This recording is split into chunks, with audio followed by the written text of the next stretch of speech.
Let's start with some dates. May 10th, 1774, the King of France Louis XVI came to power after the death of his grandfather, Louis XV. It was commonly believed that the king's power derived directly from the God's will, and therefore the monarch cannot be subject to any earthly authority. The second date, July 14th, 1789. For many French citizens and historians, this day is considered to be the starting point of the French Revolution. If we take a closer look, approximately 15 years elapsed between these two dates. Back in 1774, it wasn't quite obvious that the French monarchy was approaching its final chapter in the history of the country. French society stood on the verge of spectacular and unprecedented events. The French Revolution would guide us through the period of turbulence, political uncertainty, cultural transformation, and blood, ultimately leading to the establishment of the Republic and subsequently the Empire. How did this come to pass? Were there specific factors that directly led France to this point? Let's discuss some of them. Wars. The war expenditures were always so high that France was compelled to finance them by debt. This means that France didn't spend its own funds accumulated, for example, through imposing taxes, but instead it needed to borrow them on capital external markets first. France was actively participating in the War of the Austrian Succession, the Seven Years' War, the American Revolutionary War. But the facts are that participation in these wars not only failed to bring any kind of financial gains to France, but in some cases even led to the necessity of relinquishing some of its colonial possessions. Economic development. Before the French Revolution in 1789, the economy of France was primarily agrarian and was quite exposed to unpredictable weather conditions. The climatic variations such as heavy rains and inclement summers had a detrimental impact on crop yields, as was the case in 1788 and 1789 especially. It was quite common that poor harvests led to the food shortages in many French cities, with the effect of rising prices. In critical situations, the government was forced to import some goods, grain for example, from other countries. Trade restrictions. The French economy before the Revolution cannot be characterized as a free trade economy.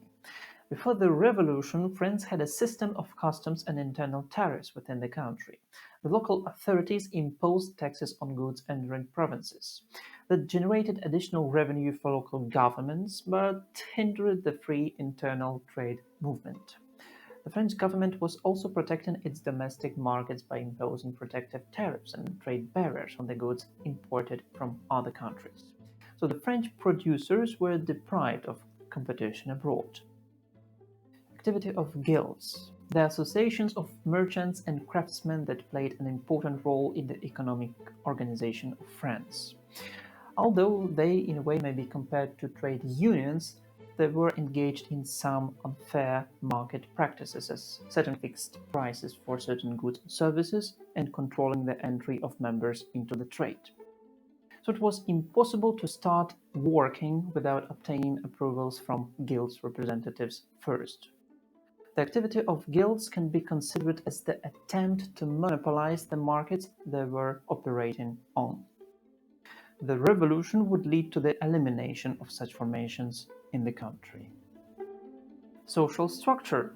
Before the French Revolution, France was the most populous country on the European continent. In 1789, the estimated population was around 28 million. Speaking of the social structure in the Kingdom of France, it is important to mention the concept of the Ancien Régime. This term translates as the old regime and describes the way the political and social system in France was established before the revolution took place. What does it mean in practice?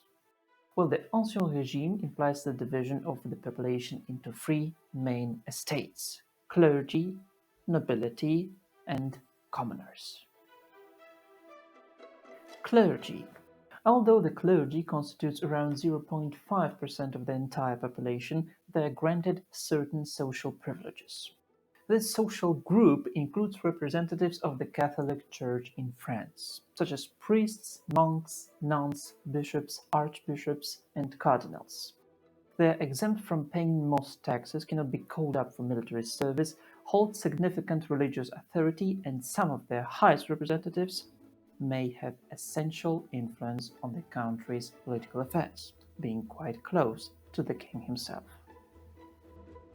Nobility. The second estate is composed of lords, aristocrats, and other individuals with significant influence in pre-revolutionary France. Nobles also enjoy special rights and benefits not available to the general population. Similar to the clergy, they are exempt from most taxes, hold high-ranking positions in the government, collect rents and dues from the inhabitants of their lands, and play important roles in the army.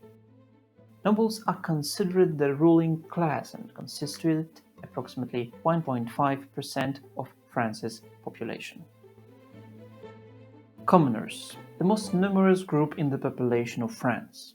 Commoners encompass the bourgeoisie and wage laborers living in urban areas, as well as peasants working on the land, whether it be their own land, the land of nobles, or that of wealthier peasants. Commoners constitute almost 98% of the whole population, are subject to various taxes, experience the challenging realities of physical labor. And only a small portion of them may be engaged in professions such as law, medicine, and commerce. Due to limited access to education, changing their economic situation is hardly possible for this social group.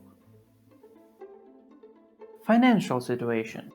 An ineffective tax system in combination with a huge budget burden caused by a huge debt, which in turn was caused by the war expenditures, led to the understanding that the state is not able to function in these conditions.